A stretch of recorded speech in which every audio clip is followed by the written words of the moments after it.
is going to be a post that Jason had put out on X, and me and Jason follow each other. I pay attention to his content, and I think he pays attention to mine. Anyways, basically, it's not my king, and it's basically a movement to try to change things up in terms of the political system in this country. But before we get to that, there was a couple other items that I actually wanted to deal with, and I brought it to Jason's attention. So let me bring this on the screen here real quick, because as you know, folks, the institutions, and we're even seeing this in the U.S. in terms of the activism. So it's not just within the institutions, but actually even within the courts. And we're seeing even Trump trying to do his thing down there and being blocked constantly by these activists on the bench. And if you think they're activists on the bench in the U.S., well, that goes all the way up to the Supreme Court in Canada. And here's what the Supreme Court is sharing with us Canadians today. I'm sure some of you folks have already seen this. I kind of shared it a little bit earlier,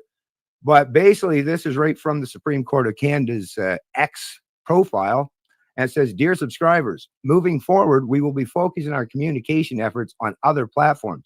We invite you to follow us on our LinkedIn, Facebook, Instagram, and YouTube accounts to continue receiving our updates. Thank you for support." By the way, their YouTube account only has like a couple hundred subscribers. So I don't know. And a lot of their other, even some of their other accounts and profiles have a much smaller following than they do on X. So it kind of makes you wonder, although it doesn't make me wonder a whole lot, but it would make an average person wonder, why would you want to remove?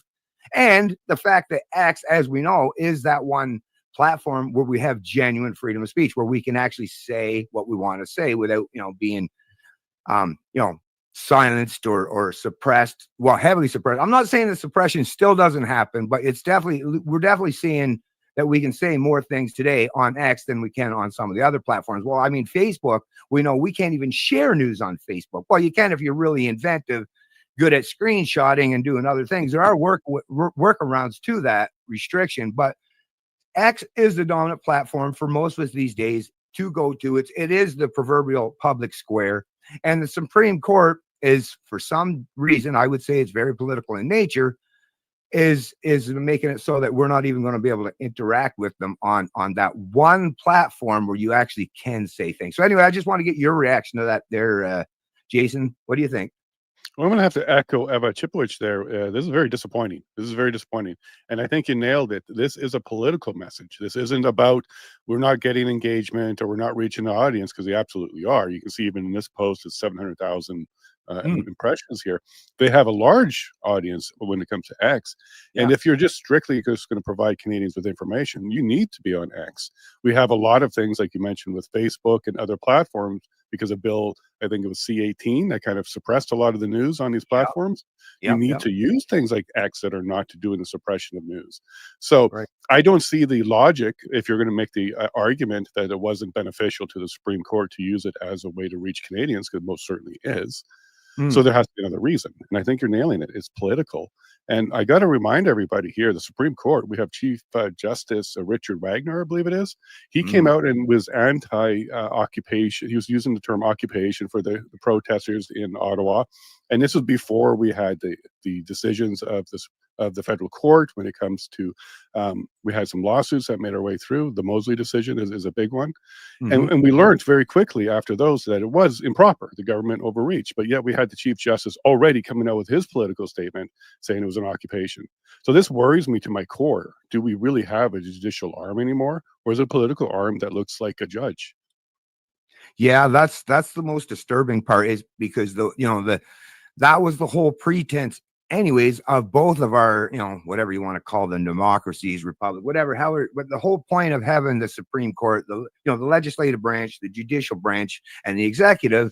Now they're a little bit described a little bit different between both countries, but you do have those three different levels of government that are supposed to be the checks and balances. But this is the problem that people like myself, and not just myself, many others, and especially if you're a reader of historical books, is this is the thing, and the reason why the founding fathers drafted their constitution to try their best to restrain and restrict power at any level is because they understood, as most human beings at that time understood, that humans are corrupt. What was it? Lord Acton himself said that power corrupts, and absolute power corrupts absolutely. So even the most saintly of person, you put them in in charge of too many things, and they can quickly turn quite tyrannical. And sometimes it can be done even under the guise of benevolence, as we're seeing, and in particular under Trudeau, or at least, I don't know if he's Machiavellian, more of a nincompoop as far as I'm concerned. I don't think he's got the intelligence to be Machiavellian, to be honest with you. But we see that that power has that very corrupting nature. And when you have a Supreme Court, so this would have been, you would have to, everyone I would imagine on that court, unless they did it by democracy or a straw poll, I don't know how they do it, but they basically agreed that the people, that's the other thing, folks, we pay all of these people's income. We are their employers in the way it's supposed to, or at least that's how we're taught in civics class and things, right? We're the boss, we're the voters. And yet, as we're seeing, so the establishment media, Jason's probably familiar with this as well. I started out years ago. I used to comment on CBC's website, right? Now I found out years ago, yeah, they were disabled quite readily if you said anything that was, against the grain. So I gave up on that, but you could still comment on their YouTube channel. Well, nope, they closed comments on that. They basically, even now, actually, if you go to CBC's website, before it used to be roughly 70-80% of most articles were open for conversation, for commenting. Now you're lucky if you get like 10%, right? And usually that 10% that is still left open for commenting is very milk toast type of stuff, unless they want to know your opinions. That's when they'll let you chime in, but it's very heavily controlled, and our voices are heavily silenced and suppressed. And the problem that we are seeing, people like me and Jason and many others in Canada, is without the reach. So we do have freedom of speech, so we can speak on X, but the problem is if we don't have the freedom to actually reach other people, right? So basically, I think what we're allowed today is to echo. We're allowed to function in our echo chambers, but we're not allowed, seemingly, most of us, to get outside of those. And that, in a population of 41 million, right? I got, I don't know, however many thousand followers or in Jason, but that's a small number in comparison to the larger population, right? So we are still functioning in an area where most of our peers in our country are getting their information from people from either side of the political divide, and mostly one side of that divide. And no one is allowed to step in and offer an alternative perspective, something like Jason or I would offer. And that is a huge, huge obstacle and barrier, whether you're a supporter of democracy or not. But if you are, democracy can only work if we actually are properly informed, have the knowledge, right? And that's the point of the vote, right? The vote is, it relies on an astute and informed population. But if you have a population that is overwhelmingly indoctrinated or propagandized with, basically single-sided narratives that are based on ideologies that a lot of Canadians would disagree with if they had proper understanding, then we're in a really, really precarious situation. But I know I kind of went on a bit of a tirade there, but if you want to follow up on that at all there, Jason, go right ahead, man. Yeah, no, you're bringing up a whole bunch of good points, and I hope we can get into a bunch of them as well, because the town square is gone. Like it used to be, you can walk into the town square and have your say. People don't have to agree with you or like you or anything like that, but you can go ahead and do that. One of the purposes is to kind of give your opposition to what other people are saying, and another opportunity was for you to have a way to speak as well, to get your new ideas out. Like we like the idea. I think it's in our human nature to have ideas and to share them and fresh. So when someone starts to control that and try to manipulate it, and you excluding certain types of ideas and amplifying other ones, then you get into some very serious trouble. That means somebody's got the levers and the knobs that are controlling the culture and controlling the message, because you nailed it. Information is the key to this. So when you have a town square that's gone all digital and has got big logos and corporations protected by the government itself, making it difficult for other ones to come in there and establish themselves, and also helping the large ones stay in power by working directly with them in various ways, like muting or blocking or deleting messaging. And it works both ways, because the government protects them in that space. They allow them to have that. Licenses, other means is where the government, controls that. And I know we're going to get into smaller government, because without government in place, this digital town square wouldn't have been taken over. by, just some players. So Right. I would like to see a way for us to stand up on soapboxes a little bit more and have these conversations. But you and I know, because we get shadow banned all the time, getting Mhm. blocked, getting deleted. It happens Yeah. all the time.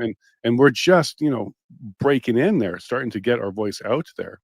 We have this illusion of freedom of speech, but we've heard terms like we don't have freedom of reach and Right. we don't have freedom of preach, which Mhm. means you're up there telling people, here's where I think, here's what I'd like to see, and here's some change that I'd like to position to you.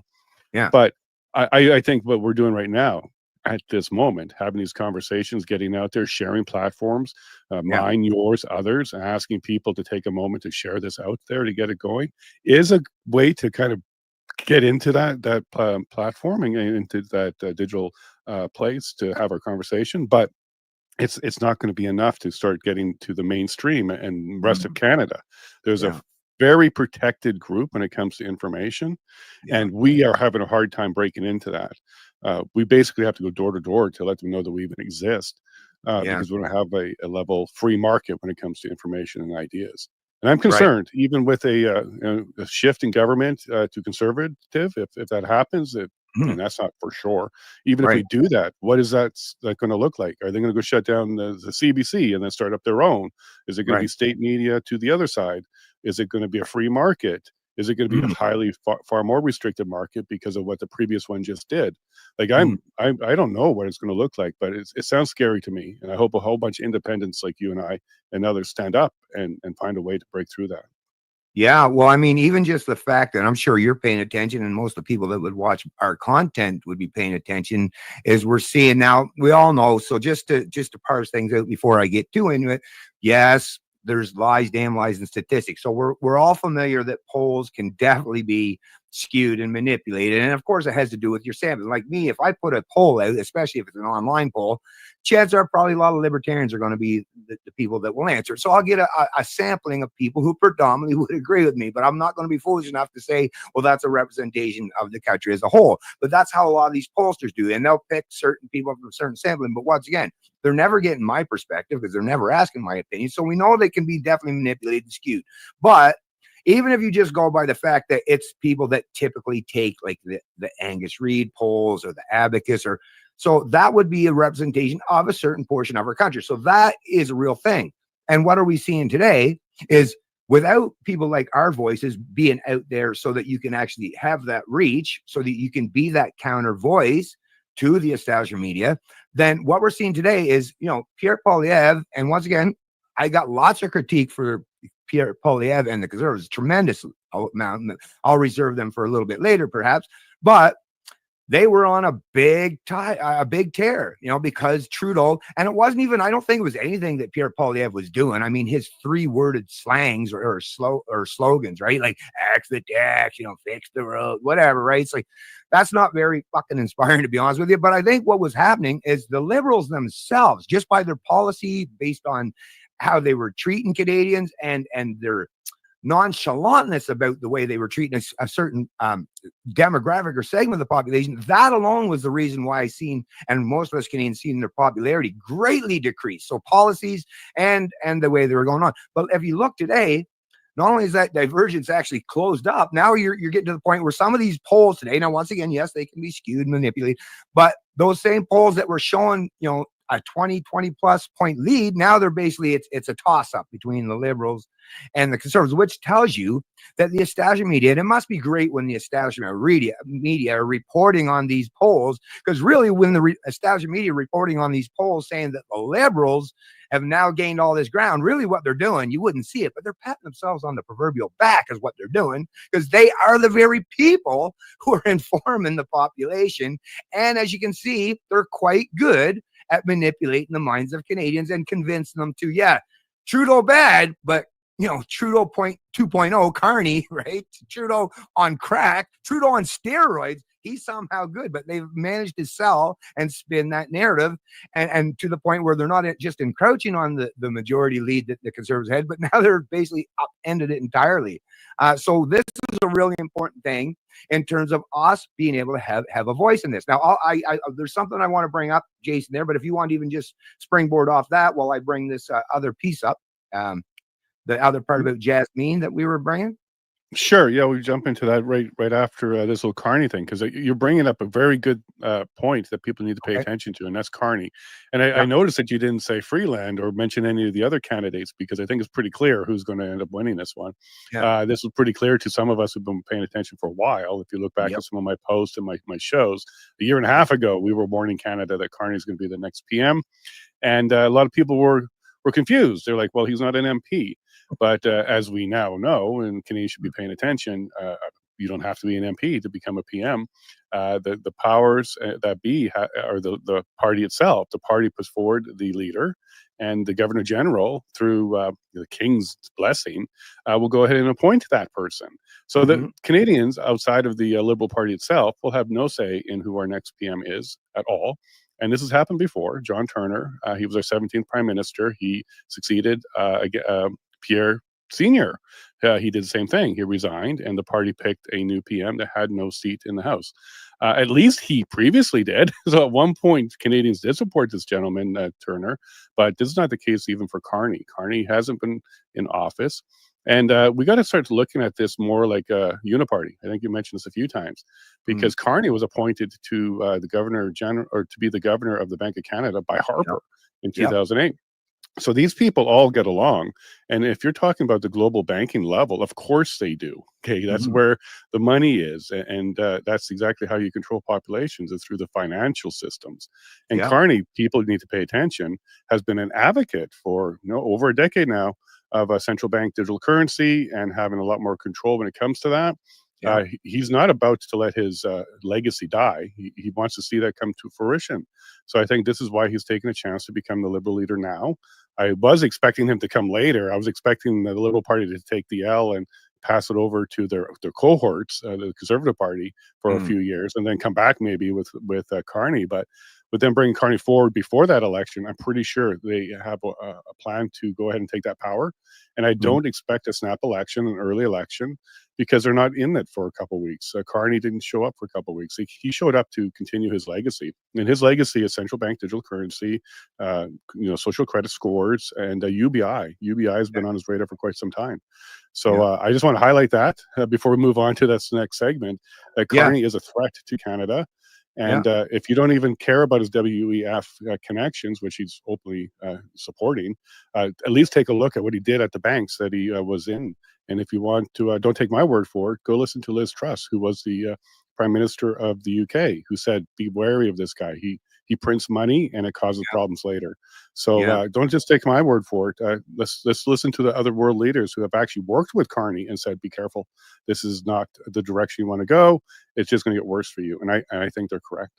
Yeah. Well, I'll tell you, before we actually do move on, I just want to reiterate the fact that with the digital, so a CBDC and a UBI, and I kid you not, folks, and the people that typically watch me, I just say things the way they are, and I'm not trying to be overly alarmist, but I got to tell you, folks, if I think of all of the things that have been done already, the ultimate, and this is, I'm not being hyperbolic here at all, the proverbial last nail in the coffin is if you do end up with a CBDC and UBI.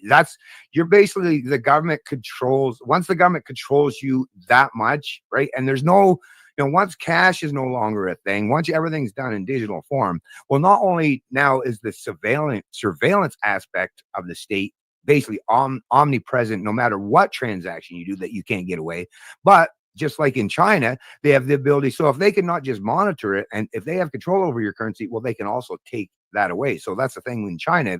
You're punished and penalized if you don't have a certain, credit score, if you do something, if you insult dear leader, right? And make no mistake, folks, I mean, we've seen the precedent is already here how far they're willing to go in terms of taking the reins of power if it's handed to them. We see that COVID was a perfect example of just how far people that you would normally think are, hey, they're not that bad, but you see at that point the tyrannical tendencies that reside in a lot of these people. And I mean, you don't even have to get to politicians. I'm sure each and every one of us knows that, I don't know if it's the dad or the mom that raised their kids, and it seemed like they were constantly giving their children a lot of goodies and stuff, but a lot of that times, and we all grew up to know this, it was all about control. It was constantly, the parent that wanted to give and take. It was a lot of times about the control. and they were scared. Maybe it was because they didn't want their kid to leave home or something, but there's always some reason or justification. And sometimes they'll even convince themselves that it's for benevolent reasons. But the simple fact, the undeniable fact is the minute there's a CBDC, and it's something like Jason was saying, it's something that Mark Carney is definitely a big fan of, and the Liberals have already introduced UBI. It got to, what was it, second reading before they had to call that election. The only reason why it hasn't been implemented as of yet is probably as a consequence of that election. You know, maybe they were holding the power dry for just times like this, but this is another example. And I got to tell you, for the young people in particular, because for older Canadians, I don't think the UBI is going to be that appealing, right? Because a lot of older Canadians are probably going to be at least old enough and wise enough. They're going to be like, yeah, that kind of sounds a little bit like a trap. But that will appeal to young people. And young people who are really at the lower end of the socioeconomic spectrum, that is who they're going to try to appeal to. And the biggest thing I want to tell, and if any of those young folks do get a chance to watch this live stream, at some point in time, I want you to know that it's just the same thing like that controlling parent. They're not doing these kinds of things out of benevolence. They're basically they've destroyed the economics of things so badly that they basically have to set another floor. They're admitting that even minimum wages, that was the whole point of minimum wages, right? Was to try to create a floor. So you couldn't get below that. But as you can see, the reason why they have to keep raising the minimum wage is because they keep fucking our money over so bad that they have to go. So now the minimum wage, the whole new thing now is the UBI. But the UBI, once again, being promoted by the very same Mark Carney. And that Mark Carney, if you're a young person and you're today in your 20s, 30s, and you still can't start your family, you can't get yourself into a home, rent is ridiculous, it's sky high. Mark Carney, and as Jason pointed out, and I pointed out in the past, who was directly appointed to the governor to be the governor general under Stephen Harper, and Stephen Harper himself was in power during the financial crisis and the subsequent fallout of the financial crisis. They together combined to bail out all of our big banks, and not just to the tune of, to recapitalize them. I mean, they bailed them out as if they were underwater and they had to buy every share in the company. And then, so the reason why the housing market, which of course a lot of the older people benefit from that. So if you didn't want to see your $1 million house all of a sudden become worth what it's actually worth, well, you supported this kind of stuff. And I'm not blaming any particular individuals. I see how it was beneficial for some of the older folks.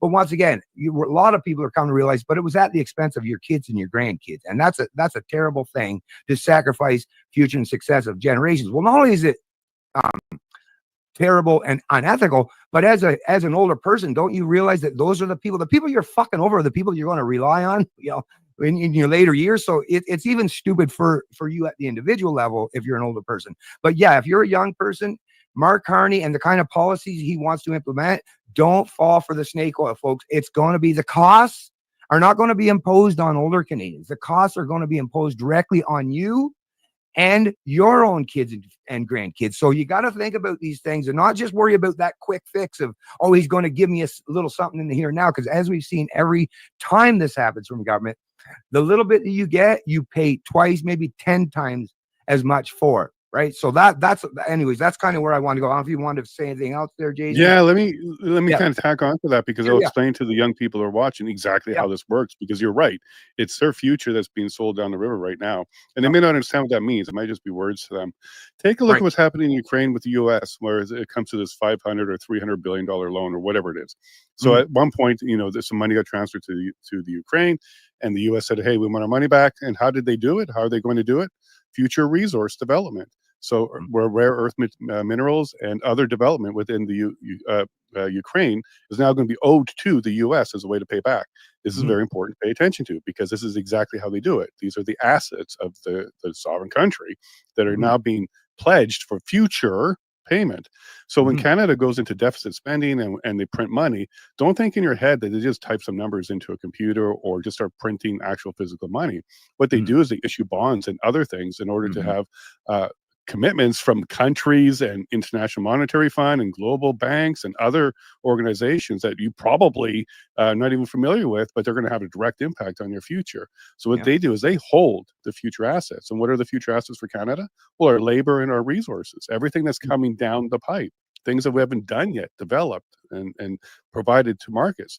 So if you can imagine that as a young person just starting off, getting yourself an apartment maybe or something like that, but here's a student loan. Like you have a student loan, you have a long-term debt to somebody who's going to be taking 30%, 40%, maybe even 50% of all your future revenue and income until you're paid it off. Well, imagine that now on a country level, and we're not talking millions or even billions, we're talking trillions. So trillions of our future worth is already being spent now. Why? Because this gentleman known as Carney wants to win an election. So he's going to buy an election. He's going to spend like 4 or 5 months worth of payments to you. It's going to look great in your bank account. You're going to have a couple thousand in there and you go, wow, that's great. Let's keep that going. But let's remember, like just what we just heard you say right now is it's going to come back at 10, 20, 30 times the cost now. Yeah. I want to also point the young people to Greece. Greece ran into this problem. They had a large loan to the International Monetary Fund, and when they were defaulting, and we watched this in the news, and we watched the people in the streets rioting over, you need to feed us, don't pay the money here, but they're defaulting. They defaulted. So what ended up happening? The International Monetary Fund comes into the government and says, here are the conditions and terms in order to service this loan going forward. You're going to pay us X amount of your income tax directly. We are going to instruct you who to work with on the market level when it comes to your resources. You're going to allow these companies to come in and help redevelop your economy. Like this is when your sovereignty is now gone. And now Canada's absolutely on a fast track for that. Not only are we overspending already, and we have a huge deficit now, $1 trillion was spent by the Liberals in 10 years. We're now talking about spending even more. And Carney came out and warned everybody in Kelowna just a few days ago, maybe a week ago now. He said, I'm going to use the Emergency Act in order to enforce this, and I'm going to do deficit spending. Well, we saw what the Emergency Act means. Canadians are unhappy. Yeah. Let's just leave it at that. Canadians will be unhappy when it's invoked. So this is what we're looking at now. It's going to be forced down your throat. You're going to look at your bank account and say, great, I got $2,000 this month. And then the election's going to come up and you're going to have to decide, am I going to continue collecting money out of this government? Because it's going to look good to a lot of Canadians. Or am I going to realize that this is a trap and we need to stop this and change this? And I'm really hoping that we have a Conservative Party that opposes this. Right now, I haven't heard them opposing the deficit spending.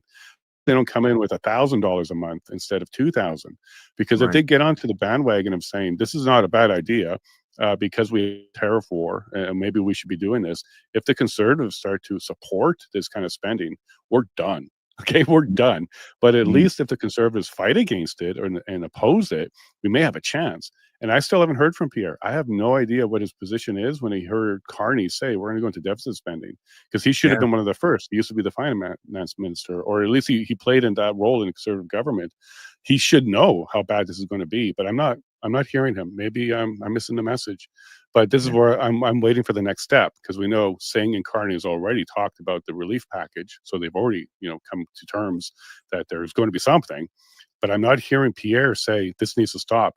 I'm hearing Pierre talk about Carney in other ways, but not about this deficit spending. And specifically, I'm looking for this because it scares me. If there's Conservative support for it, we are done.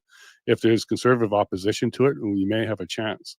But that's where I'm standing on this. I want to warn the young people. This is your money and the next generation's money that we're talking about here. We're not talking about being able to have a money tree that we're pulling money from.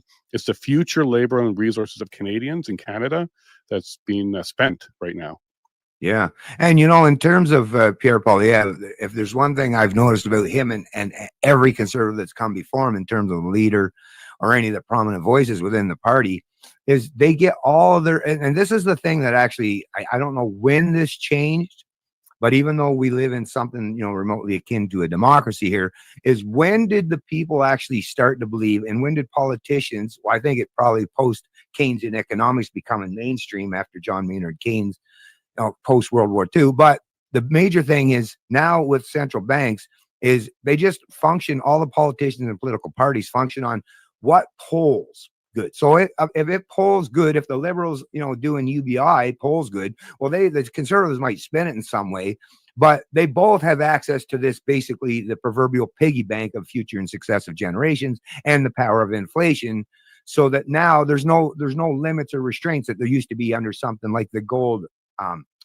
reserve. There, when gold was actual you could only print so much money in comparison to the gold that you held. So, and even then they manipulate it to the fraction, so that they got to the point now where there is nothing. There's nothing that restrains them. So either party are kind of trapped in some way. So if one party's offering lots of goodies, and the fact that even people grow up and believe, that's the crazy part. There should be something in your civics lesson or even in your education or people in your own household that should tell you, no, you don't have the right to vote to take money from other people. Like the fact that that's even a viable concept in public discourse. You could talk to 9 out of 10 people and 9 out of 10, or you could talk to 10 people and 9 out of 10 people in Canada, maybe even 10 out of 10, depending on where you're at, are under this belief that it's even legitimate to vote to get things, because these things aren't free. But this is the way the vernacular in Canada is, though.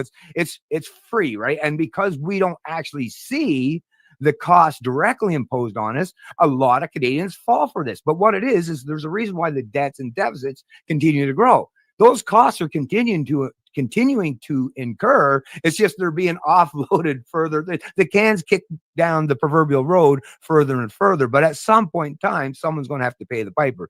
But that's something that me and Jason are definitely in agreement that we got to do whatever we can here, folks, to start to educate and inform people, and not just like I say, not just the folks in our own little echo chambers. As much as I'm greatly appreciative of those who are like fellow travelers and followers and concerned about this stuff, I am very appreciative of that, of the thousands and thousands of Canadians are. But once again, we live in a population, or a country with a population of 41 million, so we got a long way to go to be able to reach out or to counter the narrative. And this is one area where I'm going to bring on here, where we're kind of going to just bounce into here. I'm not sure if some of you folks probably are familiar with Jasmine Lane. I just started following her fairly recently. She has a pretty good voice, and she hosts a show called Over Opinionated.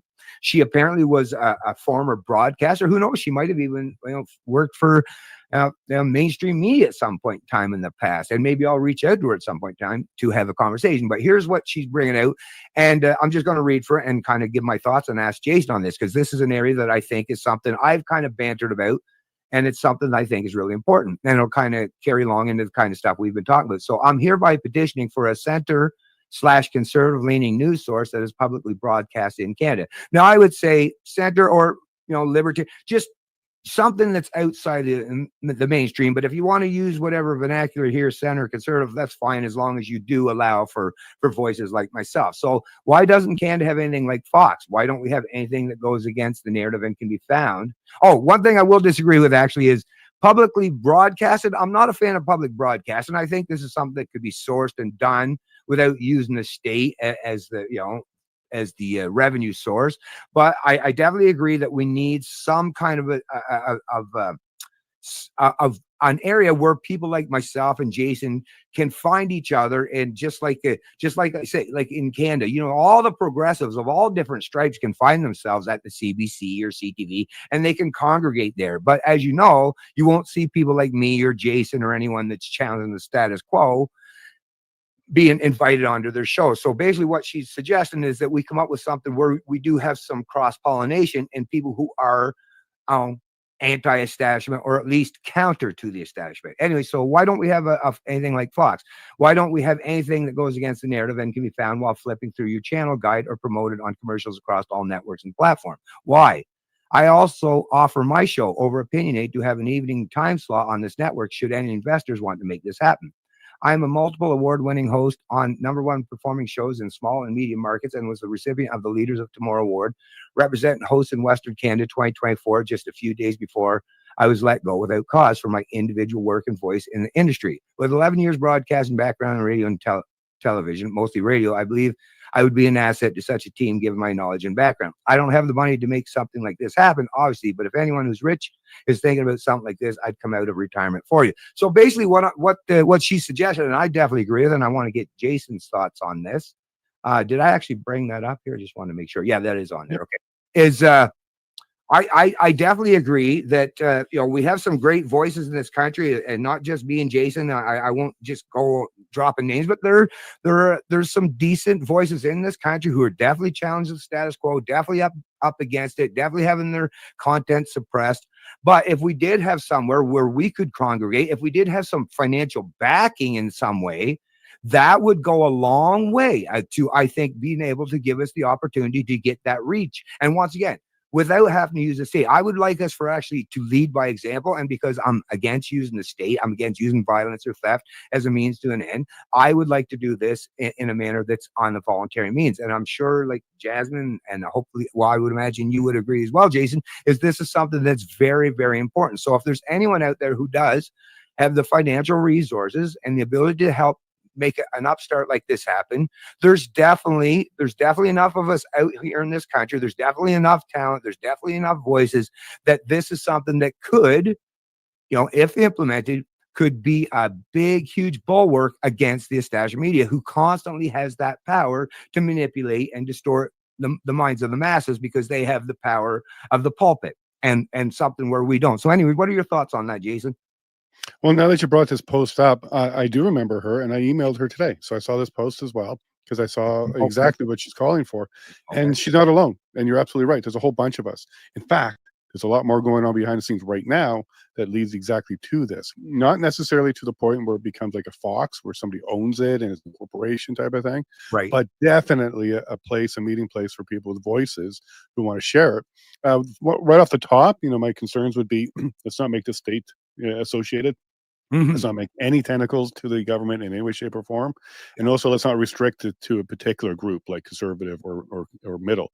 Let's just make it more like a public service that's done by the public without public funding through the government in order to make it happen. This is where private people can get involved. And also, I'm going to kind of give you a little tip, because there's a shift happening in the media right now. The alt media is happening, and it does appear to some of us who have been paying attention that they're preparing for the conservative government to support that version of media going forward. We have the name change for True North to Juno, and we have some people leaving, like Harrison Faulkner, and there's more coming. I can't get into all the names, but there's a big shift happening right now as we speak, Bennett, where there's going to be a surplus of independent minds and journalists who are looking to find a way to support their family. Now, that's the good news. The great news is, through things like supporting via memberships or sponsors or supporters on some platforms, like how I keep my lights on, is working. It does work. There's a lot of Canadians out there with a desire to have the truth, and they want to find the truth. Now, when it comes to getting multiple sources and being able to get more access to it, it's coming. It's coming. So Jasmine, she definitely felt the wind changing, and she understands it as well. And I've already reached out to her. I emailed her, and there's some more people I've already talked to specifically about this. It's got to be done well and right, so that the trust is maintained amongst all the people that are in it and with the audience, because the last thing we need is another corporation getting us all to, say an ad and talk about investing in gold, the Daily Wire model. I don't think that's what we're looking for. We're looking for something that's no sponsors, it's raw, it's real, it's accountable. You'll see retractions and corrections, and we hold each other accountable too. So stay tuned, Bennett. And now that I'm familiar with your desire to be part of that as well, I'll make sure that you get an invite to the next conversation about this, because this is what Canada needs. It's not so much should we do it, it's we have to do it, because one of the pillars in the checks and balances that we spoke about earlier is media. They're supposed to hold it accountable, hold the government accountable, and the people in charge and in power accountable. But we're not getting that now. So I'm glad that she's made that call, and she's got a very big audience, and may help get a lot more people like you, me, myself, and others to get together on this. Well, I'm glad you brought that up, actually, because I think I just noticed it a couple months ago, but I've been following Candace, and she's great. She's been really good in terms of helping to start True North, and once again now has moved over to Juno News. And I realized not too long ago, a couple months ago, that she actually follows me as well. As you can see, I just brought it up on the screen. So actually, that's something. Actually, now that you mention it, is maybe I'll reach out to Candace and to have a conversation about this, because this is something that I think is vitally important, and even for those of us who do want to participate, right? Put some skin in the game ourselves. I already helped support other alternative media sites, a couple. I don't have a whole lot of extra disposable income, but this is a kind of initiative that, yes, money, it speaks, folks. You need money to make these operations. Everyone has to get paid. So, I'd even be willing to, even help try to fund in some way some kind of initiative. But this is something that I think is really important, and I'll definitely reach out to Candace. I'm sure if you're having any conversation with anyone else out there, yeah, just let people know that there are quite a few of us out here, and it's not just me, not just Jason, that are really interested in having some platform where we can have, you know, these kind of long form interviews and discussions where it's not just constantly bringing in, you know, a one size fits all kind of a narrative that appeals to a specific segment. But I want to expand and enlighten people to the point where they get information, because that actually what has benefited me the most, is not just listening to libertarians, but listening to conservatives, to liberals, to all kinds of people from all different backgrounds, religious people, atheists. I mean, I've listened to people from the gamut, the spectrum, you know, in terms of religion, ideology, you know, age, all kinds of parts of the demographics. But all those things, I can't say that any one person has been the one that has given me the kind of knowledge that I've accumulating in my mind. It's been the ability to have all those different voices. It's kind of like putting all a jigsaw together. Listen to all those voices helps paint the picture. It helps fill things in much better than just listening to, you know, one-sided narratives, or even one that's pretending to be, you know, a debate, but it still functions within a certain particular Overton window. I am a firm believer, especially when you're talking about adults, is just, I mean, you know, within the range of just, you know, as long as we're just using our words. But yeah, I'm a kind of a no holds barred kind of guy. I speak openly about the fact that I don't even believe in government, folks, you know. So yeah, and it's not a matter even of choice. It's just a matter I use objective logic and reasoning and understanding of philosophical points and ethics. And I just like in the past, I would have been one of the people that would have been an abolitionist. I wouldn't have believed in slavery then. I don't believe in the modern form that we have now. So anyways, I guess that kind of will kind of springboard into the fact. So the media is one thing, but the big thing here, what we're really talking about in addition to the media, is what Jason brought on. And I want to bring this actually, which is kind of the whole point why we wanted to talk about this stuff, and why I named this one is Why a Democracy. So Jason created let me bring that up here one sec. Sure. Okay. And I like where you're going with this. I'm so glad that we're having these kind of conversations where we're trying to tackle a whole bunch of different things. We're not focused on a single issue, because we realize there's a lot of issues to address. Yeah, well, that's awesome, Jason, because yeah, to me, it is really important. And this is something that I wanted to bring up. So like I say, and thanks for putting this post out there. Bearman, I just love the fact that you get people thinking. To me, that's so critical. Even Trump, the Trump effect right now, is as much as people are talking bad about it, but I'm kind of happy to see whether it's good or bad, or it's at least making people, you know, even for the people who hated when we were flying the flag, you know, during the protests, right? Well, they even themselves probably are even questioning, well, why am I nationalist now in Trudeau? So at least it's getting people thinking. You know, that's the thing. In these situations, it's actually good to see that there's some discourse and some arguments taking place, because it gives you that room to actually start thinking more critically about this stuff. Anyway, so this is a post that Jason had put on his X account. So Canada, it's time to start taking the legal steps to evolve from a constitutional monarchy into a truly democratic one. Join the movement now, notmyking.ca. And I did click on it.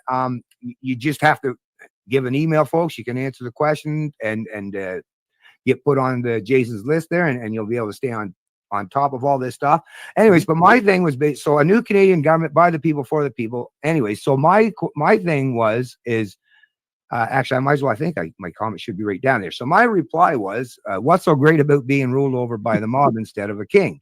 I am an exception to the rule in Canada because I require no rulers at all. However, I'm always curious as to the reasoning behind the love for authority in this country. Now, obviously, I'm the kind of person, and you folks know me, I like to be a little provocative at times, right? Just to, like I say, just to get people thinking. But I'm not being dishonest. I genuinely don't have any kind of affinity whether it's democracy.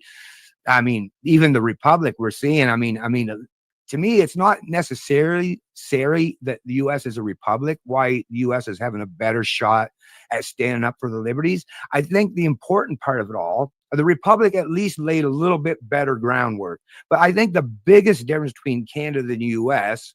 is not necessarily the style of government, although I'm sure that definitely contributes. But I think the dominant aspect of why the American experiment and their experiences and you're seeing that glaring divide today as opposed to Canada, is because of our history and because of the way we've been taught about government. So the Americans' basis, the very founding, and we've heard these things like, people like Jefferson, like the tree of liberty must be um, whatever, refreshed with the blood of tyrants and patriots. These are words you would never hear in Canada. But basically what the founding fathers, when they set up their constitutional republic, because they told the king, like King George, fuck you, right? They knew even themselves, like, yeah, we could turn tyrannical. So let's lay out in our document, and they drafted it, they redrafted it, it was reworded, there was amendments introduced. But the whole point, I believe, of the Constitution was the underlying narrative is don't accept authority. You can create this thing. We could, if we still want to leave space for like the night watchman state, the referee, right, which was the only mistake I think that they did make, but it was definitely a step up comparison to the past and the kind of tyranny they experienced under monarchs. But the most important thing, I think, the American experiment and the story, the meta narrative of the American experiment is never, ever, ever trust authority. That's kind of the key thing. And not just don't trust it, but the Second Amendment is, tyrants don't just come from, they're not just external threats. Matter of fact, most tyrants are come from internal. Our gravest dangers, the gravest threats to our lives, our livelihoods, and our liberties usually come from within, usually come from the state and whatever we function. So that's kind of the starting point for me for this conversation is I'm not against monarchies. I'm not, well, I mean, I'm against all of them. I just don't think we need rulers, but I'm also acknowledging that just because I don't require a ruler and my mind is in a different place than most, I'm not going to pretend that the majority of my peers are they're believers. They believe in government. So what do we do in that situation or scenario? Obviously, I'm not going to convince 41 million people to get up to speed and adopt the mindset like my own. So in the interim, until that happens, we are all going to have to function under some kind of a state. Now, it could be a monarch, like that was in the past, that where our founding come from, same with the founding fathers. Now we kind of stayed aligned, right? So we were more closely aligned with the monarch, but there was at least some move away from it to the point where, like, let's hedge, right? So we created our own little parliamentary system and at least made most of the power of the monarch kind of not really not kind of real power, more like soft power, more like rhetorical power. But at the end of the day, the system that we've seen is turned quite tyrannical. And because of the way our Bill of Rights is drafted and has been written, is we don't have, like the US, it's well drafted enough that there's enough of a pushback that you can, as you see in the US, you can kind of try to fight back against that stuff in the rhetoric or the field of law or using legalese.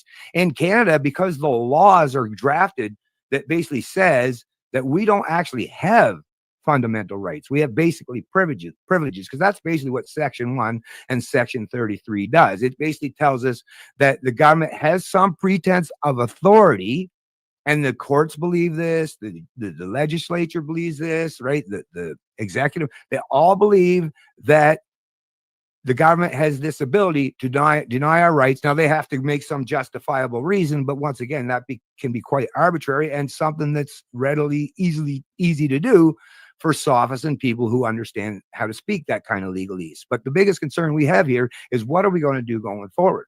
And I want to ask Jason, so this is where I'm curious as to what you mean in terms of a democracy, moving away from the fact that we're a constitutional monarchy. So what did you actually have in mind, Jason? Well, let me kind of set this up a little bit and remind people what a government really was meant to do, because I do think even on your level, you would agree that there's some function to it. And that was to just kind of give us some protections, because we have our rights that we're born with. Okay, let's set the stage properly. These are not government given rights. It never should have been. We're born this way. And the fact that we've allowed the government, and by handing over some of these rights in order to get protection, security, and liberty, and all the good stuff that's supposed to come with the government, we've compromised. Now, what I think people kind of forgot was The whole purpose of these documents, whether it's a constitution, bill of rights, it's to limit government, not to limit people. And we've allowed the government to flip that on its head and treat it like privileges. They are providing it to you. So Right. my idea is, let's have another new conversation. We saw what happened in the US in 1776. They had to revolt, they had to use their firearms.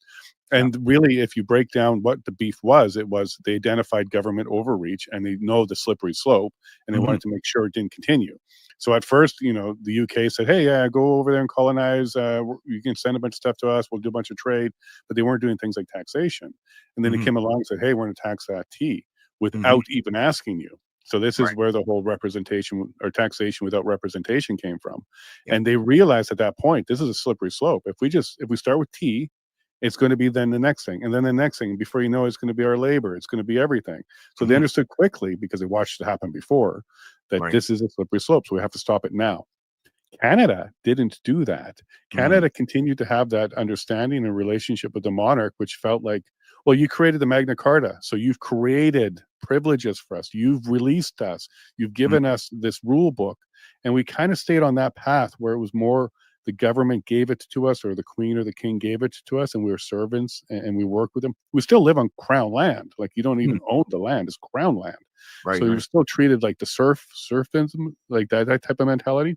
Yeah. Whereas the US, they went the complete opposite. They said, no, no, no, no. We're going to stop this. You're foreign to us now.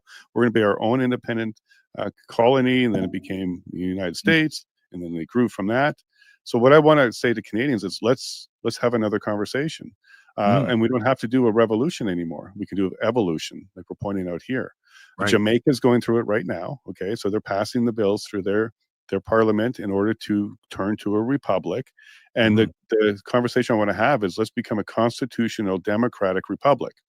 Now, there's a special word in there, democratic. It's not just constitutional republic, Right. because in the US, their system was the forefathers. They sat down, hashed it together. They had their 13 colonies, I believe it was at the time, and they came up with the Declaration of Independence. What I'm Mhm. going to propose to Canada is, let's all be forefathers. Let's be part of the process. That's the democratic portion of it. We're all part of the process to define the republic itself. So, do we have a prime minister and a president, or do we just have presidents? There's a decision that needs to be made if we're headed into a republic. So that would be an example of where the people should be the ones defining that, not a group of forefathers in the back smoky rooms coming up with the ideas. Quite literally, I think we're now reached a point in the evolution of democracy where people can be part of that conversation now. We can all have a little piece of the forefather responsibility and role and have our say in it. And then what will come out of it is a republic defined by the people. That might be a very unique way of creating a republic, but I think that's a good way to look at it in this modern time. I think we're wise enough, smart enough. We learned from the Americans. They had to do a bunch of amendments, which are basically an admission that, oops, we didn't get the original document correct. Yep. We had to amend it a bunch of times, which is good. I'm glad they have that mechanism. But Mhm. now we can even learn from those mistakes. Like, freedom of speech is paramount. It's core. Being able to protect yourself against future government is core. So the right to Mhm. bear arms. These are Mhm. necessary. And it also has to be built on the belief that it's God given rights. These are not government given rights. So we have to be very, very clear. And I think Canadians, this is the one thing that they can actually get on board for. Not only is only 23% of Canadians in the last poll suggesting that they actually align with the monarch, but here's a time where if you align with the Democrats, or maybe you feel like you're a Republican, maybe you're a bit independent, or you're a libertarian, this is one issue that we can all get on. Let's become a republic. And then the day after the republic's done, those groups can go ahead and start politicking and going to become the first president, because that might be the very first thing we need to do. Once we Mhm. declare a republic, we need to now elect a president. But I can see Democrats, Republicans, independents, and libertarians coming together and changing the system and working on, through a democratic process, a new republic. And I think this would be a great model for the rest of the world and the other countries that are still part of the Commonwealth to consider. This would be a great template for other countries to go ahead and have a public defined republic. So a democratic process for it. Now, I don't like rule by mob, because if you asked everybody, should we hand out all resources to everybody equally all the time? They would say yes, but then Yeah. we have no way to advance or improve or improvise and become industrious. So Mm. I think we understand that mob rule isn't the best way, but a Mm. republic which has representation and mechanisms in place like recall to go ahead and give you the power to pull out people who are not doing their job, put in new people that are doing their job, and do it through a trusted system. I think in that mechanism, not only will libertarians have a voice and have representation, but we all will. And then from Mhm. that point on, well, it'll be typical things. It'll be the Democrats versus the Republicans, and here's our ideas. We want to head in this direction. Here's our ideas. We want to stay in this direction. That will happen. But I think this will bring Canada together, at least for a month, while we define this and put it out there, and start a new republic. And I think this is our only good path forward in order to deal with things like globalism and the idea that the monarch has different intentions.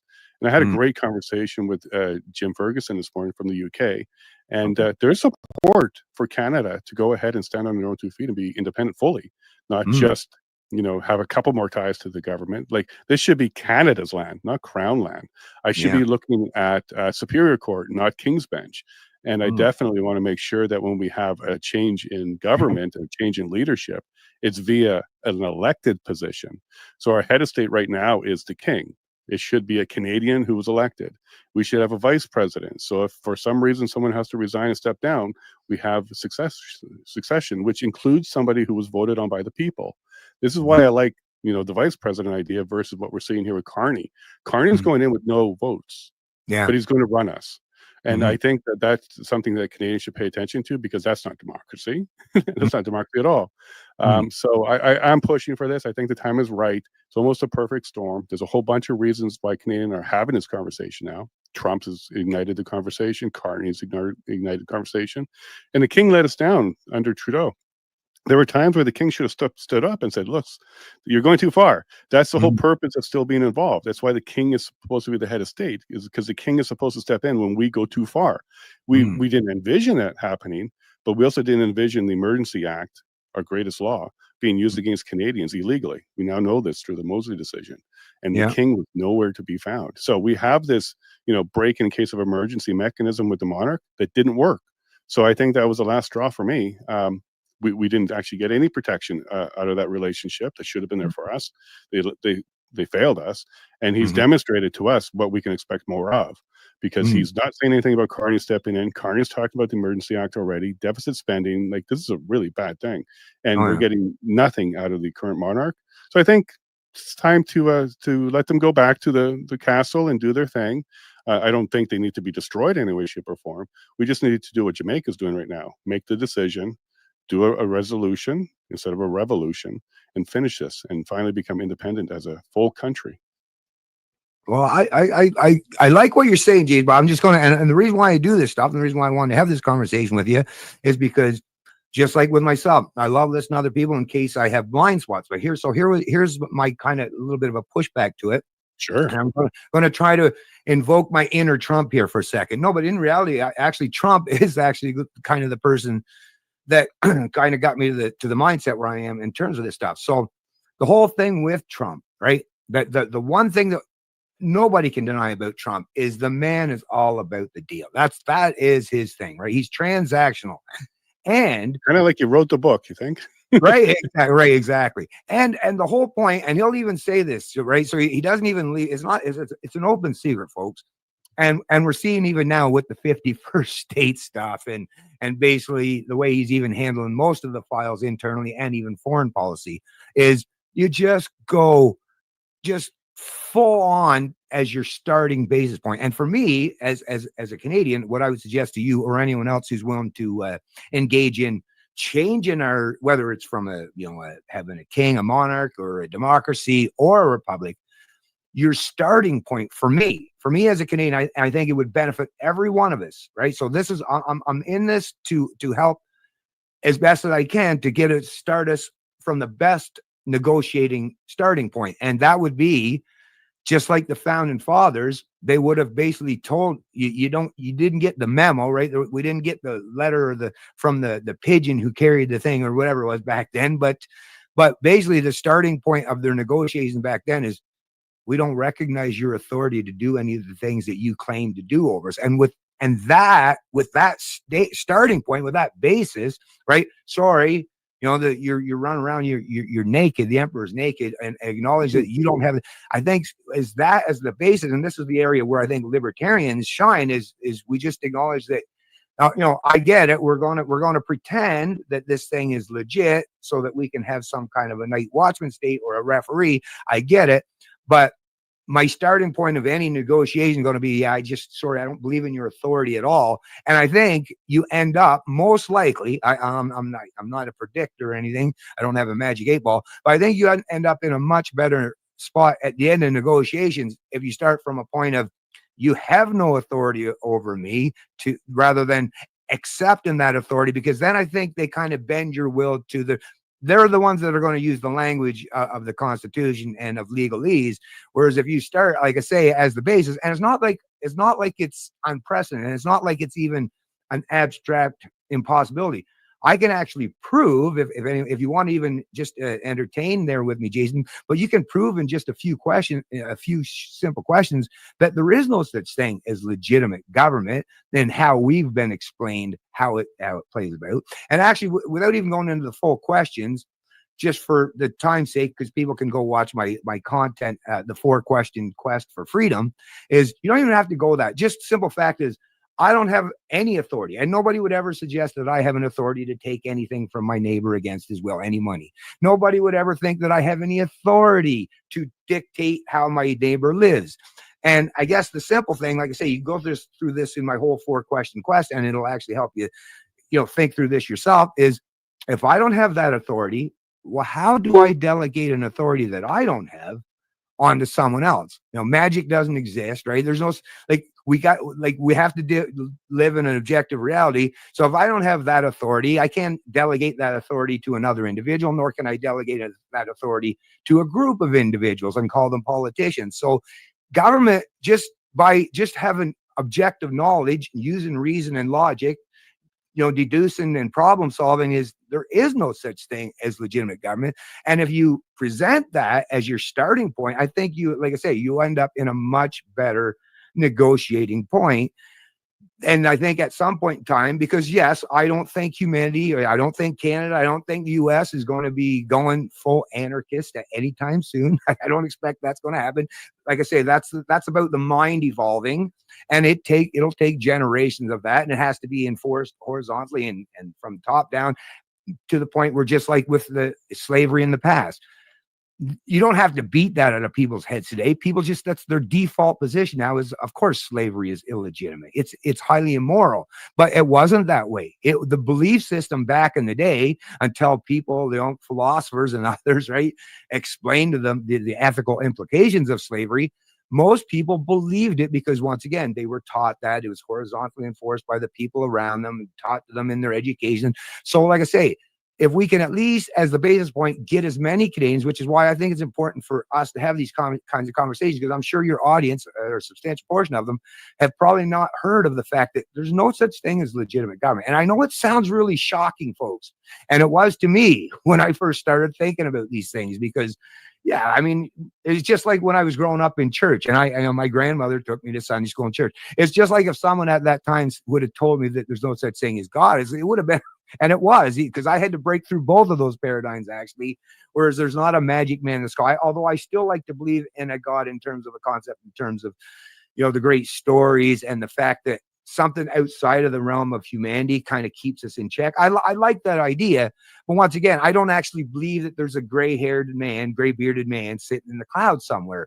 But it's the same with the state. It took me a long time, and I need a lot of information. I needed my own personal observations. I needed to work through a lot of stuff in my own brain to figure this stuff out for myself. So like I say, I know this is it's a long, protracted process, but I think it's something that we really should get to. And it's not, like I said, it's not because I want to eliminate the state tomorrow. I just want people to be in the proper mindset, so that as workers, like you were saying, it would be democratic, right? I'm not looking to impose my will on everyone.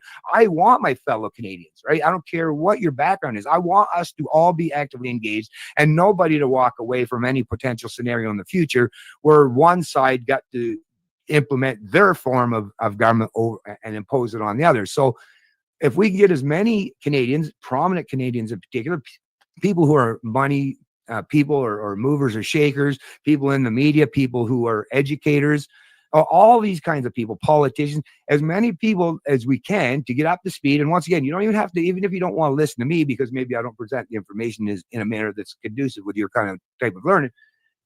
Probably half of the books I've got here will tell you almost the exact same thing I'm telling you, maybe in a much better way than I am. And this stuff has been figured out for hundreds of years. So it's not like Bennett Hunter somehow, ooh, I've magically figured it out. I'd love to be able to give myself that proverbial pat on the back. No, but I'm just standing on the shoulders of geniuses in the past who have figured this stuff out. So I just think, like I say, I can't wait to hear your response there, Jason. But like I say, I just think it's really important for us to get more and more Canadians up to speed, not as a means to get everyone fighting, but just so that they can start at a position of negotiation that may have to happen at some point in time going forward, where we're in a much better position to do so, no matter where you fall on that political spectrum. Now, I like a lot of things that you're saying, because I certainly would want smaller government or almost close to no government. But I'm going to take us to the problem of being a neighbor downstream.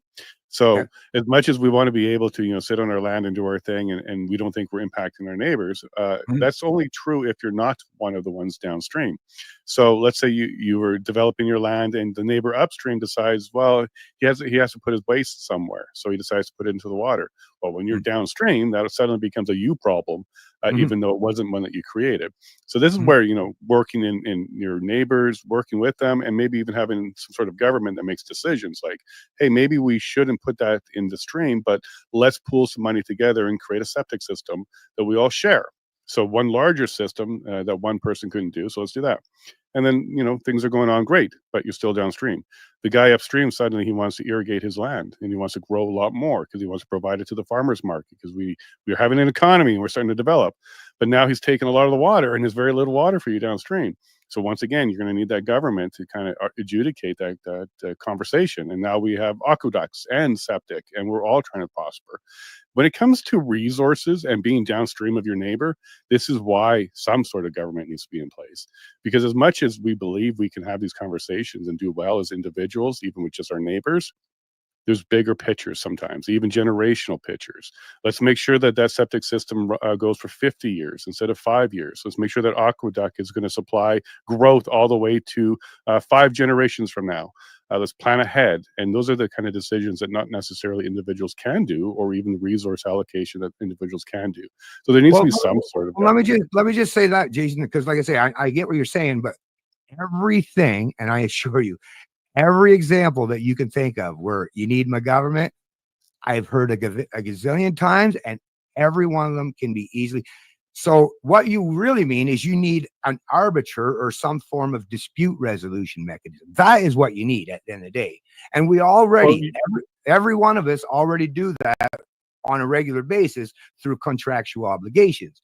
And really that's what we're talking about. And the thing is, historically, these kind of things would have been much more difficult to implement absent the state. But in the modern world of smart contracts and, social media, and once again, I mean, everybody has cameras these days. Everybody, I mean, it's so much easier now. Well, I mean, perfect example, let's just go 20 years ago. You could have made the argument then, and it probably would have been really hard to argue against it, that, well, man, how are we going to go to space, right, without government? Well, government, but it wasn't government that got us to space. It was individuals. Now, it just happened to be that government was the one that used the resources. They plundered other people to soak up the resources to find a way to pay for these things. But people like Elon Musk have come up with a business model. Now, of course, there are subsidies, but doesn't need the subsidies, but he's come up with an actual private sector business model who has completely supplanted the need for government to go to space. Matter of fact, Elon's company, SpaceX, is actually in the midst right now of negotiating how to bail out the astronauts who NASA has stranded up on the space station, because NASA does not have the capacity to bring these astronauts back down to Earth. It's only a private company. Same with telecommunications. Historically, you needed government for the infrastructure for telecommunication, because a lot of it had to do with eminent domain, right? For the infrastructure to build for our telecommunication. Satellites functioning hundreds of miles up in the sky, or up in space. We don't have to worry about eminent domain. We can have all have internet access, no government need or necessary. It'd be same with any, like I say, Jason, trust me, 100%, like I say, that's just a couple examples. But every time you think where there's some place like with the water, it's the same thing, contractual obligation. People that are going to live in a community are going to want to have other people held to account. And the people who don't want to hold to account, well, just like now, there's lots of people in our own society that there are all kinds of laws on the book, but they don't follow them. So there's always going to be examples where you're never going to have that perfect scenario where we can all hold each other to 100% account. But the beautiful thing about actual market or private contracts is, and because they're usually written in a manner that's clear and concise, can't be manipulated, and there's nobody that's going to walk into these things believing that one party has ultimate authority over everyone else, right? So no, if you go to a dispute resolution organization instead of the government to mediate, some argument or dispute, well, both of you are going to have to read the contract and what that arbitrator or that mediator is going to offer, and make sure that it's going to be as fair as possible before you're ever going to sign on that line. So those examples there are kind of a pushback to the need for government. But anyways, I see you're kind of shaking your head, so I'm sure you have something to say. I sure do, because I've actually gone through some legal training in Ontario. I became a licensed paralegal there. It's not just a secretary or assistant. In Ontario, paralegals are licensed and regulated. Now, yeah, I'm pushing back because you shot yourself in the foot a couple of times on your arguments. One of them was, people don't always follow through. 100% correct. And you made a comment that contracts can be clear and concise. So that is not true. We wouldn't have courts if that was true. If we were able to do that, that would be true. That would be great, but I don't think so. The problem is enforcement. Like one of the pushbacks I'm going to give back to you right now is the reason why private contracts work is because there's a place like a court that could lead into some sort of enforcement, including sheriffs taking your property in order for you to, go through the contract that you agree to. Without that enforcement stage, contracts are as good as the two people involved.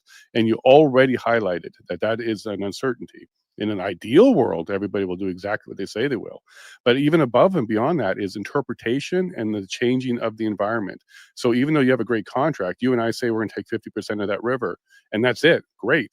Well, then the river just kind of change of environment. The river changed its path, and now it's only on your land, on your square. And now I'm saying, well, wait a minute, can I sell that 50%? You're like, no. Our agreement was when it was running between both of ours.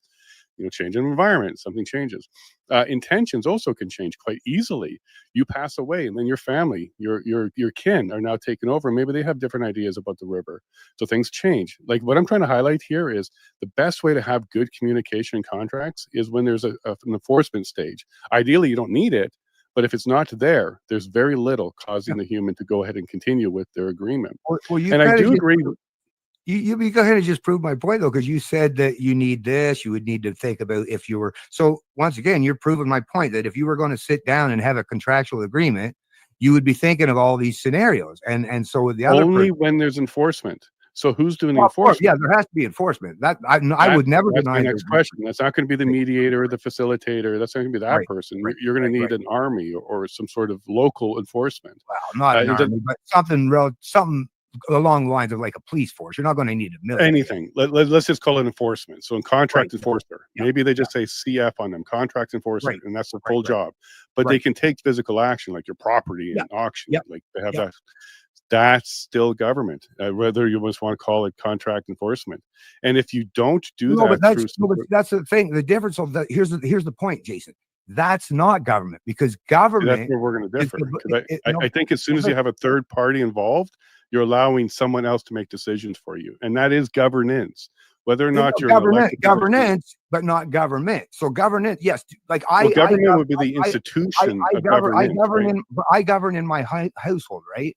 Like I am the government. You're the king of your castle until you're no longer the king, right? But my kids, and technically I could always have used violence or force as a means to an end. But my kids, I didn't raise my kids that way, so they recognize that I have the enforcement powers, but I would never use enforcement powers as the means to an end, because once again, at some point in time, and it's not out of benevolence, it's out of the rational self-interest. It's that, I can use violence as a means to an end, but they might end up growing up at some point in time. And if might make right is the way I function, well, then I can expect an eye for an eye, right? So yes, there has to be a means or a measure for accountability, and that enforcement mechanism has to be there. But once again, the difference between how we humans function today is the reason why we live in the world we are today, where there's so much taking place, is that belief. Now, I don't believe, just like I have a contract with Amazon and Walmart, if I go buy stuff, I don't believe. Now, Walmart could screw me over, right? Or Amazon could not uphold their end of the thing. But it's the fact that they want to make, there's always that rational self-interest for most organizations to try to make whole, right? Now, they could get away with, like you say, messing someone up for some reason, but they're probably not going to last very long, especially in the age of information and the social media sphere, because as soon as people find out that they're not holding up their contractual obligations, then people aren't going to obviously use their services or their products anymore. And that's the thing. It's the belief. I don't believe, and neither does Walmart or Amazon have an army or a police force, but we would definitely have a way, if we were entering a negotiation, that there would have to be some kind of enforcement. But that enforcement arm, none of us, neither you or I, would think that enforcement arm could then somehow create like an emergency act, or do all, or just print money out of thin air. The reason why all that happens today is because people believe that government has that kind of authority. Whereas if we did things in contract, it's not going to be perfect. Of course, there's never going to be a perfected system. I don't believe ever, to be honest with you. But it's that belief. It's the belief that the other person on the other side of it doesn't have any kind of actual authority over you, other than the fact that to maintain that particular contract. That's it. There's no belief that they have the ability to do anything outside of that contract. And that, to me, is the big distinguishable difference between something like a dispute resolution organization and government. Well, and I don't totally disagree with you, because a lot of things you're saying is true, and we don't necessarily need a full government institution for like a big blanket over everybody.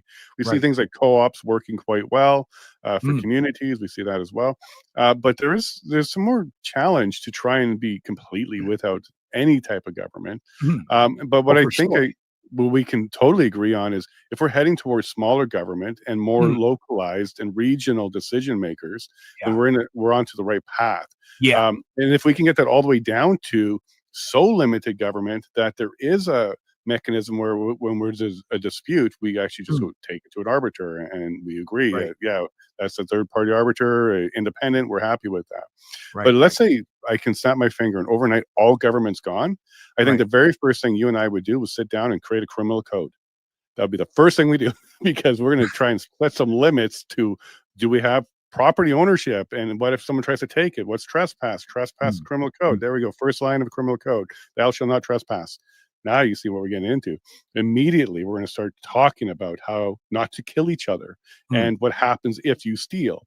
Like, we're going to go to the 10 Commandments and just break it down into a criminal code. That would be the first conversation we have when government's gone. And then from there, you're going to find pretty quickly some establishments are needed, like prisons. Like, once we kill somebody, what do we do with that person? Are we going to eye for an eye, or are we going to try and rehabilitate? What's better for society? This person's beyond rehabilitation. This person's not. Right there, now you're in courts. You're now having criminal court conversations and stuff like that. It would be pretty quick before you realize we're back in a government, because we do need some sort of governing. Now, I think our overlap is very, very similar when it comes to, it should be reactory. So it should be reacting to something. A meteorite hit our town. Now let's react to that as a group, but not, hey, a meteorite might hit our town. Let's put all our resources into all of this stuff that makes a few people happy and rich so that we can have meteorite protection services, when there's no reason to do that, because it's never really happened before. And that's where government can get out of control and overreach, because some guys think, oh, the sky's falling, so let's go ahead and put all our resources and stop that. That would happen too. So I'm absolutely for a government that reacts to things and not necessarily tells you that bad things are coming and then let's put all our resources in that way. If we can be smaller government that reacts to things, work on a criminal code and certain types of enforcement, we might get far closer to exactly what we both want. Peace. Peace with our neighbors and prosperity. Yeah. Well, that to me, like I say, so that to me is, so once again, so we're not getting bogged down too much in it, because once again, I am not suggesting that the state is going to vanquish at any time, but once again, we're seeing the big divergence between us and America right now, and not just us in America. The UK versus America. America is truly being that beacon, that one sole beacon now in the world, where at least a sizable portion, half of it at least, is standing up and fighting back against globalism, the establishment, the way things are currently done now. And you just have to know, or at least I talk to a tremendous amount of them, to be honest with you. I have a lot of relationship with a lot of Americans because as a libertarian, that's Libertarian Central is America. Anyways, but it's their mindset, right? It's that mindset. So they even have a state. They have a behemoth of a state. They actually have a larger, more dangerous apparatus than we have even in Canada, to be honest with you. Their state apparatus is much more dangerous than ours ever could potentially be. Like, their military is massive in comparison to contrast to our little ragtag bunch that we got there, maybe 60,000 or so. So the threat is always omnipresent of internal tyranny as well. But what keeps that bay best is the mindset. And of course, the Second Amendment is the next most important factor in that, which, like I said, even the Japanese emperor said of the day, like, I would never invade mainland US because there's basically a gun behind every blade of grass. So it's the mindset and your willingness to defend yourself against, like I say, tyrants, externally or internal, or any threat to your life or livelihood or your property, right? So that to me it's not that I want or expect that the state is going to exist. I just think we as Canadians, and the sad part is there's too many of my fellow Canadians that have a loathing and hatred for Americans. I think we should actually try adopt more along that kind of a mindset. I actually think the way things turned out, it actually should have turned out the other way around. I think Canada, we should have been the country that ended up with the most liberty-oriented population because of the fact that we had a pretty harsh fucking place to have to settle. Our forefathers would have had to undergo not just the same kind of political strife and bullshit that the Americans had to do, but in a much, much harsher climate for the most part. So I think that Canadians should be in that space. Actually, I would like to see us do even better than Americans. So once again, at the end of the day, I'm not saying that, like, I'm not advocating that we're going to go anarchist anytime soon. I'm just saying if we can adopt more and more of us could adopt that mindset of, we don't need authority, or if the things that we do need authority, let's use innovation. Let's use our entrepreneurial mindset. Let's find ways to function outside the state. And then at some point, that's actually how I think the state ceases to exist, is just at some point in time, we keep finding out new ways to circumvent the government thing and using some other thing to supplant that, just like I said, with the space thing and with the communication and all the other things, right? Just like, with the roads, like, actually governments don't really build roads. The only thing that you needed government for was, like, mostly would have been for, like I say, to take property if someone's house was in the middle of where you wanted to build your roadway. But like I say, there's always ways, and we're seeing more and more today, especially in the modern world, where a lot of this stuff has already been taken care of, where some of these concerns are no longer pressing and things that we have to concern ourselves anymore, right? Even in terms of the Trans-Canada, we don't even really have to build multiple different highways so that we'd have problems with eminent domain. You could go below, you could go above and use the same kind of space, but have multiple levels. So there's all kinds of ways where you could figure out some of these societal problems absent of the state. And I think that's actually the area where we get to where we don't have to, and kind of you even use the terminology, which is I use all the time, in terms of evolve. I don't want to go through revolution, Jason. I'm sure you don't either, because that shit turns out bad for a lot of people. And even if I end up surviving that ordeal, there's going to be a lot of pain, suffering, a lot of death. And that's not something I'm happy to engage with or entertain. So like I say, the biggest thing that I try to do today is I have access to a microphone, the camera, and people like yourself, Jason, and whatever audience is willing to listen.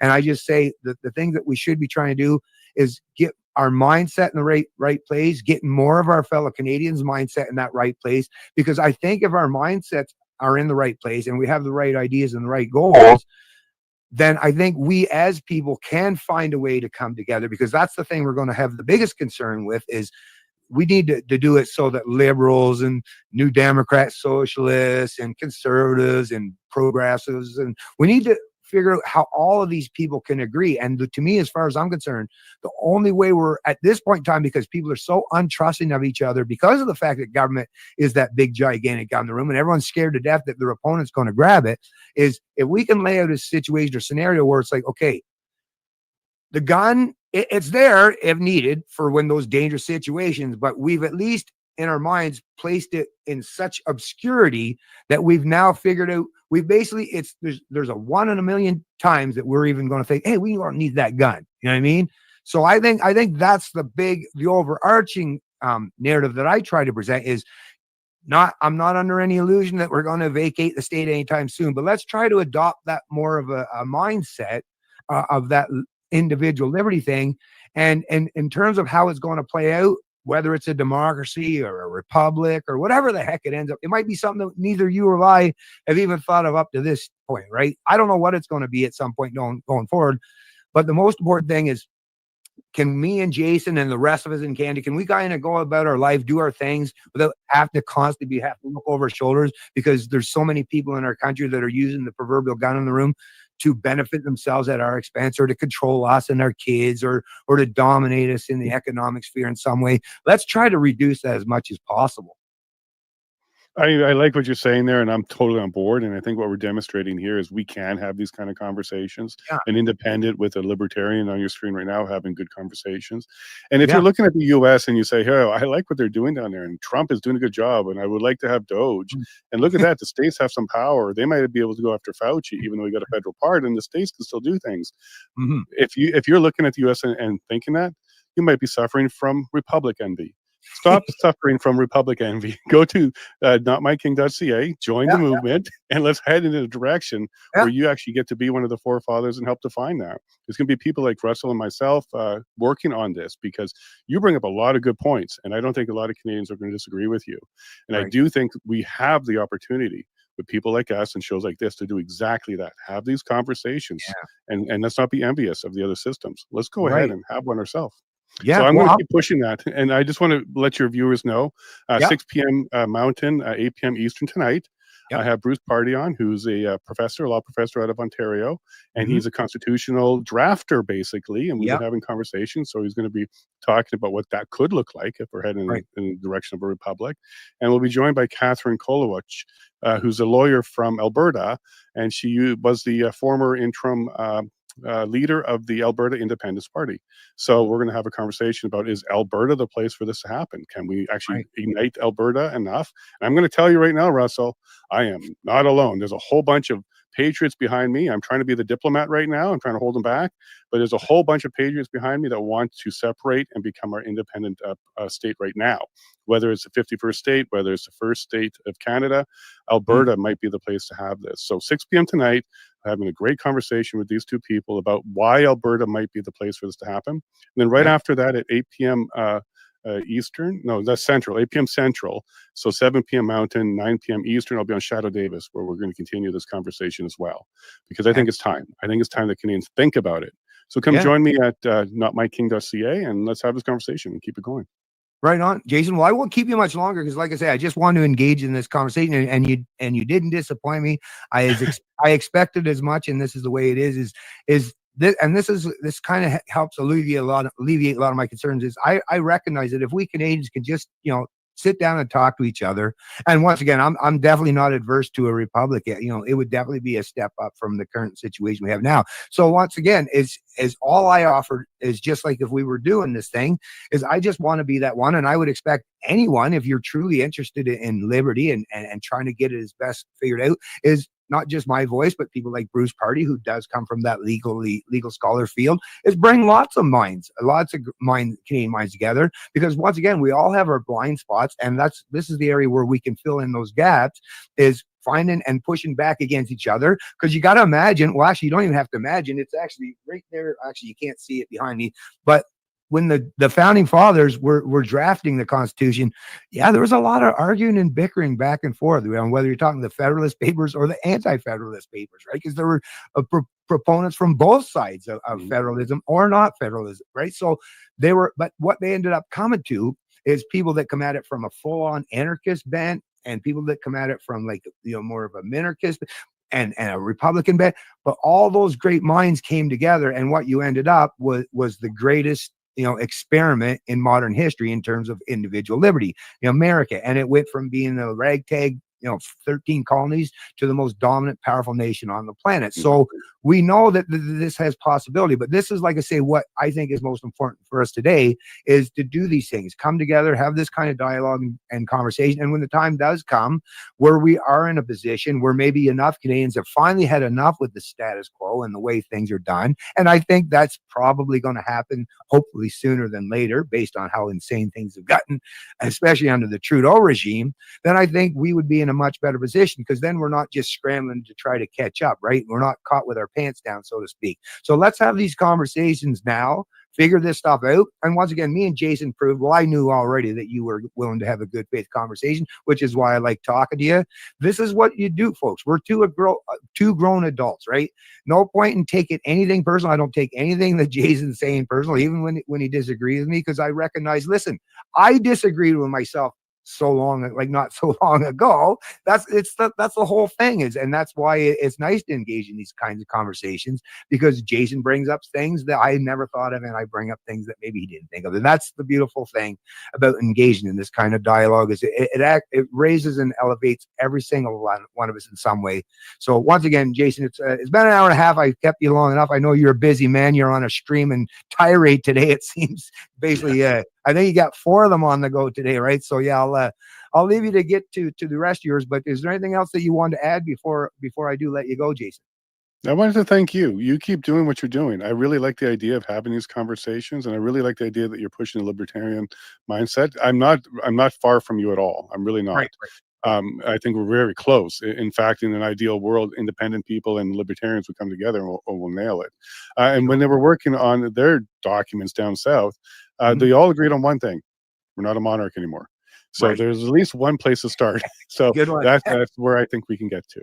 Yeah, no, I agree. I agree with you there 100%. At the very least, Canada can at least throw off the shackles of the monarchy, because it's been a long time coming, right? But yeah, I definitely agree with you there, Jason. And that's the best way to end, anyways, folks. So you folks have a good time for the rest of your day. Enjoy the weekend when it gets here, and I'll see you in the next live stream. It's Canadian Thank you. Libertarian, and I love liberty. Bye.